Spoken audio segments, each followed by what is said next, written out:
I watched that again. Fuck me, bro. Like, he barely touched Jordan Ayew. And Jordan Ayew, the funny thing is, he done the same shit. And he was already on yellow and he didn't get sent off. So what the fuck is his double standards, bro? The ref crumbled under the pressure of the crowd today. The crowd were getting loud and onto him, so he crumbled under pressure, bro. He's not a strong referee, bro. That guy's a dickhead, bro. Yeah, he nearly cost us today. So, Crystal Palace 0, Arsenal 1. We got there in the end, yeah? But that was so unnecessarily, like, I'm going to put stress on this word, bro. Unnecessarily nervous towards the end, bro. Yeah? We won today, cool. We got the 3 points. That's maximum points in the bag in the first 2 games. Cool, I'm happy with the results. But let's not kid ourselves here. Despite the fact that we've won the first 2 games, our performances have not been the best, bro. They haven't. Yeah? And listen, I know it's only 2 games. Like, let's be real, it's only 2 games, yeah? But we have to improve at some point, bro. Because this is looking mad concerning right now. I'm not going to lie. It's looking mad concerning, yeah? Like, this new system that Arteta is trying to play, you know what? It might be, it's probably the same system as last season, but with just different personnel, yeah? With Partey inverting from the right, with a back 3 of Saliba, White, and, well, now Tomiyasu, because Timber got injured, which, by the way, that's horrible for us, by the way, yeah? Timber's injury was heartbreaking. I'm so devastated by that. But anyways, Tomiyasu at the back instead of him, Rice and Partey, being a double pivot when Partey inverts, then Odegaard and Havertz in front of them, Martinelli, Saka on the wings, and Ketia up top, yeah? Like, this system, listen, Arteta, bro, just go back to the basics. I've seen enough, bro. Just go back to the basics. Play the back 4 that we know and love, bro, yeah? Zinchenko, Gabriel, Saliba, White. And I want to, first of all, I just mentioned Gabriel. Why is Gabriel being dropped for no reason, bro? The first 2 games he's been dropped, yeah?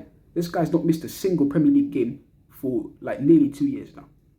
And all of a sudden he's getting dropped, bro. And I'm hearing rumours of him getting sold to Saudi and that, bro. Like, listen, we are already short on defenders as it is, with Timber being out for like a long time now. Why on earth, like what sense would it make to sell a defender, bro, who's one of our best? Why would you sell him? Like, Gabriel, like, people take the piss out of him, call him a bozo and stuff like that. But ultimately, bro, this guy, he's a fucking warrior, bro. He's the most competitive player in that defense. Like, in terms of like pure ability, you might say Saliba's better than him, cool.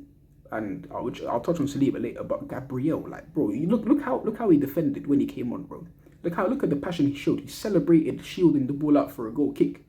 Like, the passion he shows in defending, yeah, for the art of defending is like, you just can't teach that to someone, bro. You either have it or you don't. And Gabriel has that, so bro, you shouldn't be selling this guy, yeah. But anyways, let's move on to the actual game. Like, let me just talk about the whole thing. Yeah? We started off just passing the ball around. Yeah, keeping a lot of possession. Palace had a few breakaways but didn't do nothing. Yeah? We had corner after corner after corner, didn't score any. Yeah, like, it looked a bit flat, but as the minutes went along, that we grew into the game, looked a bit better. Rice, by the way, Declan Rice, I thought we had a very good game today. Yeah? Like, especially before the sending off. Like, what's his name? Rice had a very, very good game. He was actually like, he was looking like a proper like £100 million player in that midfield. The player that we really like paid the money for. So, yeah, man. Even when we went down to 10 men, you know, he was playing in that deep block. He looked solid, bro. Big up Declan Rice. Like, the Rice played that ball to Nketiah, yeah, for that first chance, and Nketiah hit the post. I was like, you know what, cool. It's his first chance. He lost balance with his weak foot, hit the post, fine. But that second one, bro, I am sorry, man. Like, you cannot be missing that. I'm sorry, you're that close. Either you square it, or you I don't know, put it through the keeper's legs or something, play it across goal, do anything, bro. You tried to chip it from that close. Like, come on, man. Like, Eddie was so shit today. I'm sorry, Eddie was horrible. Like, forget the goals, innit? Forget the chances he missed. Because if he scored those, you would have been 2-0 up in the first half. The game would have been a bit better. But he missed them. Yeah, and even outside the chances he missed, his overall game was horrible. Yeah, usually with Jesus, his overall game is really, really good, but he misses chances. Eddie missed the chances today, and his overall game was horrible. There was that one instance where we counter-attacked. Yeah, all he had to do was look up and pass to Martinelli, who was sprinting down the other wing. He looked up, held onto the ball for too long, and then Crystal Palace, like, all their guys managed to get back into defense. Like, bro, any top striker with an eye for a pass finds that pass, bro. Yeah, and he probably like create a dangerous chance or even score from it. Like, Eddie had a horrible game, bro. Yeah, and like, let me talk about some of our wingers, Martinelli and Saka. Like, Saka, I don't know, bro. He was He was average today, I guess. Didn't have a good game. Didn't have a shit game either, bro. Yeah. But what I will say about Saka though, Saka, he has Odegaard and Ben White over there on that right hand side to support him, bro. Martinelli on the left. I feel sorry for the guy sometimes, bro. In this system, there is no one supporting him, bro. He's on his own out there. At least Xhaka previously and Zinchenko, when they were in the team, like he'd have a bit of support on that left hand side, bro. Now, bro, Martinelli was isolated as fuck. Havertz, I'm sorry, bro, useless as fuck on that left hand side in build up, bro. Him and Martinelli do not combine well together, bro. I'm sorry, it just doesn't work. Like, it doesn't, bro. Yeah? Like, when Trossard and Havertz played together, like in pre-season, that worked. Fair enough. But Martinelli and Havertz, that does not work, bro. Havertz was fucking useless in build-up today. Useless, bro. He popped up a few times here and there, but ultimately he was playing right up in Nketiah's ass. Yeah? Like, he was playing right up in Nketiah's ass, bro. In those areas. Like, it was just so dead today. And another thing I don't like, bro, was why the fuck were the fullbacks, I don't know, the wide centre-backs, White and Tomiyasu not overlapping? Yeah? Like, I saw many instances where, for example, Saka on the right-hand side had the ball facing up a winger. Ben White stood there, didn't make an overlapping run. Bruv, previously, that used to happen. Ben White used to make those darting, overlapping runs. And then on the left, you'd have, for example, Xhaka making those runs for Martinelli. Today, there was none of that, bro. This season, I haven't, to be fair, in the game against Forest, I saw that with White. Maybe because we were at home, who knows, bro. Arteta doesn't want to risk it away from home. But ultimately, bro, like, it just looked shocking today, man. And let me get onto the red card, bro. Tomiyasu, like, listen, the first yellow card, he nearly got booked in the first half. I said, yo, listen, these new rules they've implemented, they're going to send you off quick if you don't take a throw-in, bro. Yeah? And what I don't understand, like, bro, the referee, yeah, he bottled it today. He crumbled under the pressure of the crowd because the crowd were getting loud, moaning and shit. He just reacted, took out yellow card, booked Tomiyasu. And the crowd were frustrated from Havertz taking too long because Havertz picked the ball up initially, yeah, and then took too long to give it to Tomiyasu. Tomiyasu held it for like 8 seconds and the ref booked him. Tomiyasu was a victim today, bro. I'm sorry, bro. Like, he had a shaky start to the game, but he grew into it. He was actually playing decently, you know. Tomiyasu was playing all right.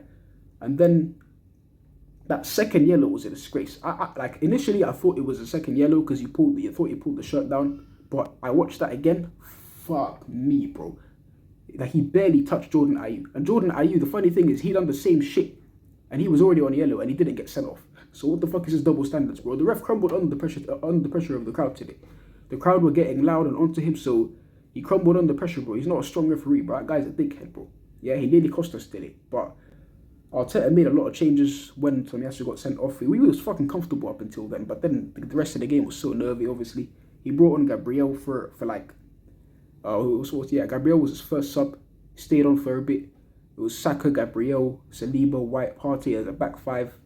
Yeah, he took off Martinelli. Then afterwards, he brought on even more players. Brought on Jorginho, and then took off Nketiah to, I guess, be a whitball defensive. Then he brought on Kivior and Zinchenko, and took off even more players, bruv. And that was when it looked good. When Zinchenko came back into the team, you saw the calmness on the ball, bro. The calmness that he brings to the team. Like, for me, Zinchenko has to get back into the team now. That's the only solution, bro. Yeah, people don't rate his defensive abilities, but, bro, like, you cannot deny his technical ability, bro. His technical ability on the ball to calm things down, slow the game down, pick up passes here and there. Like, he has to start the next game for me. Arteta needs to go back to basics, bro. I'm tired of him overcomplicating shit. Like, Arsenal need to stop overcomplicating shit and stop making games so unnecessarily nervous. Against Forest, we saw it, bro. We were comfortable, then made it so nervy for no reason. Then now against Palace, we were comfortable, then made it nervy for no reason. I even forgot to mention that we went 1-0 up. But what am I talking about, bro? Odegaard, he scored a penalty. That set-piece tactic worked perfectly. Eddie Nketiah got around the keeper brought him down, and Odegaard put it away. So it looks like Saka's not a penalty taker anymore, which is a decision I cannot say I'm not behind, I guess, because he's been missed his last few. I don't feel confident when Saka's on the penalty. So yeah, big up Odegaard for starting his penalty away. But listen, yeah, happy with the 3 points, but the performances need to improve. The system needs to change back to its original one. Arteta needs to bring it back to basics. Play Zinchenko, Gabriel, Saliba, White, and the attack. Trossard has to start for me the next game, bro. Trossard has to start. He never got a chance today because of the red card, but he has to start the next game, yeah? And yeah, I've pretty much talked on all I can talk about today. Thanks for tuning in, people. I'll see you after the Fulham game, which I hope we improve in, to be fair. Like, I hope we improve and play well against Fulham at home, which is our next game. So yeah, thanks for tuning in, people, and I'm out.